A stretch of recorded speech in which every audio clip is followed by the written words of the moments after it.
जय माता दी प्यारे साधकों, आप सभी को नवरात्रि की हार्दिक शुभकामनाएं हैं।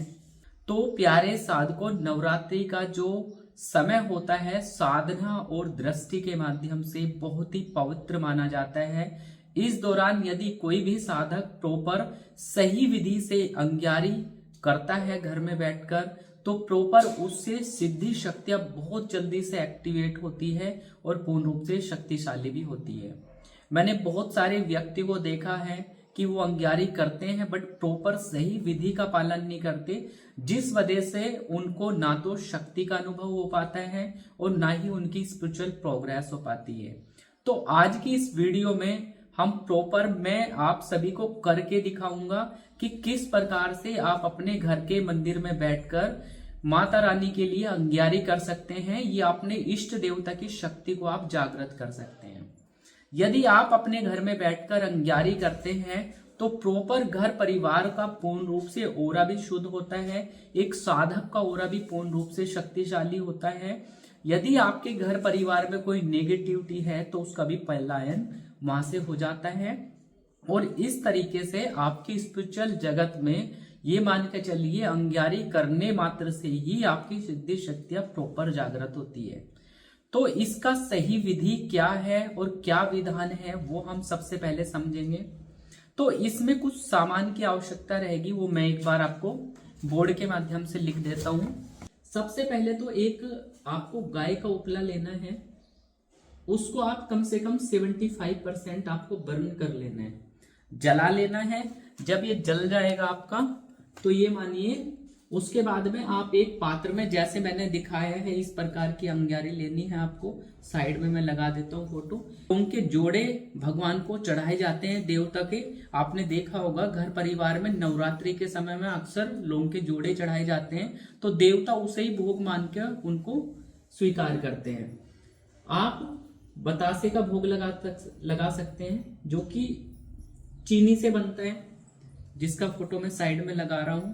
तो इस प्रकार से आप लगा सकते हैं। इलायची लेनी है, छोटे वाली हरे वाली। पान का बीड़ा भी आप चढ़ा सकते हैं। यदि आप हनुमान जी का अंग्यारी कर रहे हैं तो उसके अंदर पान का बीड़ा भी पुट कर सकते हैं। तो ये आपका सामान रहेगा जिसके माध्यम से आपको, और एक कोपरा होता है ना, गोला होता है जो ड्राई कोकोनट होता है। तो प्यारे साधकों, सबसे पहला जो स्टेप्स है वो होता है शरीर की मन की शुद्धिकरण करना। तो हम क्या करेंगे, सबसे पहले हाथ में जल लेते हैं, ठीक है। अपने हाथों को हम धुल लेते हैं, इस प्रकार से धुल के हम अलग कर देते हैं। फिर थोड़ा जल लेते हैं, हम बोलते हैं ओम केशवाय नमः। 3 बार जल को ग्रहण करना है। ओम माधवाय नमः, जल को ग्रहण करना है। ओम नारायणाय नमः, जल को ग्रहण करना है। फिर थोड़ा जल लेके हमको हाथों को ऐसे धुल लेना है।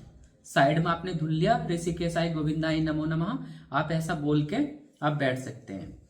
तो सबसे पहले तो अब आपका शरीर पवित्र हो चुका है। अब थोड़ी देर के लिए यदि हो सके तो अनुलोम विलोम यहाँ पे कर सकते हैं इस प्रकार से।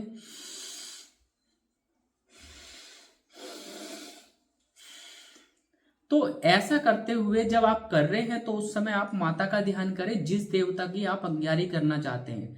मैंने हनुमान जी की करी है तो मैंने हनुमान जी का आह्वान करा, हे हनुमान जी महाराज, मेरे मन को पवित्र करें, मैं इस कार्य को करने जा रहा हूं, कृपया करके इसको सफल करें। आपको इस प्रकार से अपने शरीर का शुद्धिकरण करना है। और इसके अलावा हाथ में थोड़ा सा जल लेके भी आप आसपास भी छिड़काव कर सकते हैं। किस मंत्र से, ओम ऐ पवित्रो पवित्रो वा।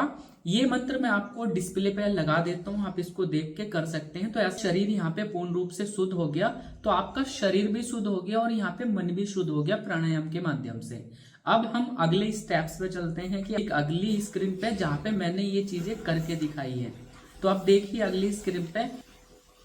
तो प्यारे साधकों, इस प्रकार से हम अपने अंग्यारी करेंगे। तो अंग्यारी करने के लिए सबसे पहले हम अपने देवता का आह्वान करेंगे, जो भी हमारे हनुमान जी हैं, माता दुर्गा हैं। तो हम नवरात्रि में किस प्रकार से अंग्यारी करने वाले, जय श्री राम प्यारे साधकों। तो अंग्यारी हम नवरात्रि में किस प्रकार से करने वाले हैं, आप सभी ये देखिएगा कि किस प्रकार से जोताई भी, और उसको ओम श्री मिले बालाजी महाराज की जय। जय श्री राम, जय श्री राम। इस प्रकार से हम एक दीपक लगा लेते हैं अपने पास में।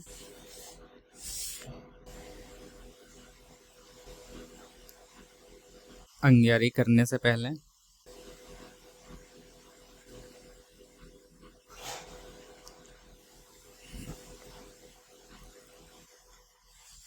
ये हमारी धूपबत्ती हो गई। अब हमें क्या करना है, इस प्रकार का ये हमारा घी हो गया, ये हमारा सामान है, ठीक है, जिसको हमें भोग के स्वरूप में देना है।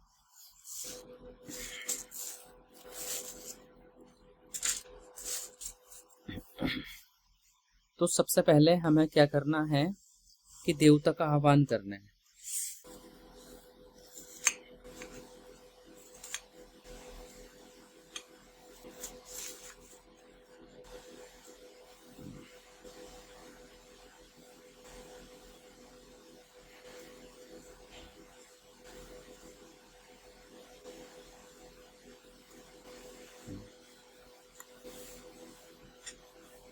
डालेंगे, इस प्रकार से अंग्यारी की जाती है।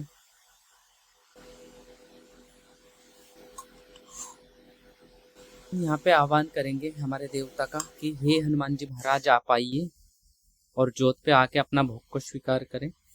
तो अब देखिए यहाँ पे ये जोत आ गई है, तो इसका मतलब ये है कि देवता यहाँ पे उपस्थित हो चुका है। अब इनके माध्यम से आप जो आपने माता दुर्गा को बुलाया है कि हे दुर्गा माता कृपया करके भोग आप जोत पे आइए, तो इस प्रकार की जोत आ जाएगी आपके अनुष्ठान के अंदर। तो अब आपकी माता आ चुकी है, तो अब आपको उनको किस प्रकार से भोग देना है। सबसे पहले इस प्रकार से आप ले सकते हैं, घी में लगा के सारा भोग देना है। सबसे पहले भोग हम देंगे श्री गणेश जी को, तो ओम श्री गणेशाय, ये गणेश जी महाराज भोग को स्वीकार करें, ऐसे हमको भोग में डाल देना है। आप सुहा करके भी आहुति दे सकते हैं। उसके बाद में हम ओम कर्पूर गौरम करुणावतारम संसार सारम भुजगेंद्र हरम सदा वसंतम हृदयारविंदे भौम भानी सहितम नमामि। ओम नमः शिवाय। हे शिव शंकर भोले बाबा भोग को स्वीकार करें, हम ऐसे देंगे। उसके साथ साथ अब हम अपने गुरु महाराज हैं, जो गुरु महाराज का ध्यान करेंगे। हे श्री गुरु महाराज भोग को आप भी स्वीकार करें, इस प्रकार से भोग दे देना है। उसके बाद में हमें अपने कुलदेवी कुलदेवता का भोग देना है। तो कुलदेवी कुलदेवता का भोग हम इस प्रकार से, हे कुलदेवी कुलदेवता, हे कुलदेवी आप भोग को स्वीकार करें। इसके साथ हम कुलदेवता का देंगे, हे कुलदेवता महाराज आप भी भोग को स्वीकार करें। इसके बाद में हमें स्थान देवता का जरूर देना चाहिए, ये क्षेत्रपाल देवता का, हे स्थान देवता कृपया करके भोग को स्वीकार करें। और उसके बाद आपको इष्ट देवता का देना है। आपके इष्ट देवता हनुमान जी हैं, माता दुर्गा है, माता काली है, तो हे माता, हे हनुमान जी महाराज आप भोग को स्वीकार करें, ठीक है। इस प्रकार से आप किसी भी देवी देवता को अपना भोग प्रदान कर सकते हैं, तो ये भोग आपके देवता को 100% जाएगा। तो आपने ये भोग दे दिया, ठीक है। इसके अलावा हम घी में लगा के ये भी नारियल का जो सूखा गोला होता है उसका भोग देंगे, तो हमारी अग्नि अच्छी जलती है।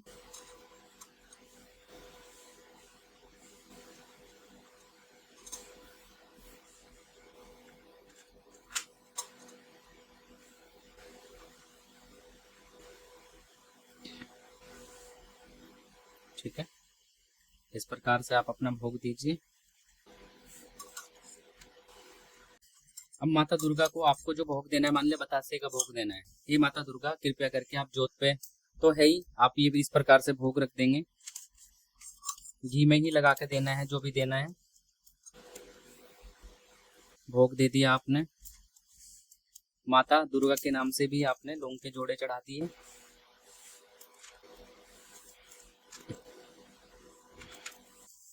यदि आप देना चाहते हैं, जायफल का भोग देना चाहते हैं, तो जायफल का भोग भी इस प्रकार से दे सकते हैं। ये जायफल है, तो इस प्रकार से आप इसको माता के भोग के अंदर समर्पित कर सकते हैं, तो भोग आप दे देंगे। अपने पितृ देवता को ले देना चाहते हैं तो आप भोग दे देंगे।